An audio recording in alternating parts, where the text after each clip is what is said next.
Assalamualaikum warahmatullahi wabarakatuh. Perkenalkan, nama saya Sita Lutfiana dengan NPM 2001071028, Prodi Tadris IPS kelas B, mata kuliah Teknologi Informasi dan Komunikasi, dosen pengampu Hari Setiaji MTI, mengumpulkan tugas materi CPU. Pengertian CPU. CPU yang merupakan singkatan dari Central Processing Unit adalah komponen keras atau perangkat hardware pemroses data utama dalam sebuah komputer. CPU dapat disebut sebagai otak komputer karena CPU mengatur semua aktivitas dan jalannya semua program termasuk aplikasi atau software di dalamnya. Adapun itu semua hal yang berkaitan dengan proses dalam komputer, baik suatu proses yang sepele sekalipun akan selalu diatur oleh CPU. Misalnya, saat Anda menekan tombol huruf H pada keyboard saat mengetik huruf H tersebut akan muncul di layar. CPU lah yang memungkinkan hal itu terjadi.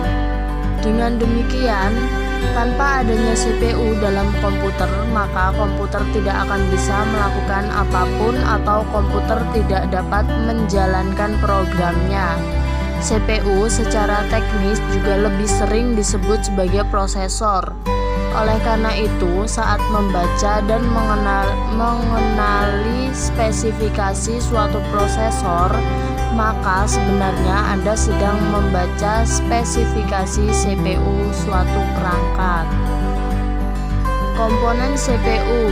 Suatu CPU setidaknya memiliki sebuah prosesor atau suatu chip yang tertanam di dalamnya yang berfungsi dalam proses kalkulasi komputer. Namun, perkembangan teknologi yang semakin pesat juga memungkinkan sebuah CPU memiliki lebih dari prosesor atau yang juga disebut sebagai processor core. Istilah-istilah yang sering kita dengar saat ini juga berasal dari perkembangan teknologi CPU tersebut. Misalnya teknologi dual core, di mana dalam sebuah CPU tersebut terdapat dua processing core, maupun quad core yang memiliki 4 processing core. Sebuah CPU yang canggih bahkan memiliki teknologi dengan 6 hex core maupun 8 processing core atau octo core. Fungsi CPU. Fungsi utama dari CPU adalah melakukan operasi aritmatika dan logika terhadap data yang diambil dari memori atau dari informasi yang diberikan melalui beberapa perangkat keras.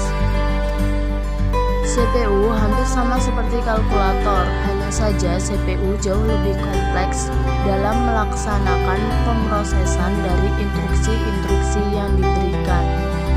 Instruksi-instruksi tersebut kemudian disimpan terlebih dahulu pada RAM. Setiap instruksi akan diberi alamat unik yang disebut alamat memori. Selanjutnya, CPU dapat mengakses data-data pada RAM dan dengan menentukan alamat data yang dipilih. Jadi, sekian presentasi saya tentang materi CPU. Kurang dan lebihnya mohon dikoreksi. Terima kasih. Wassalamualaikum warahmatullahi wabarakatuh.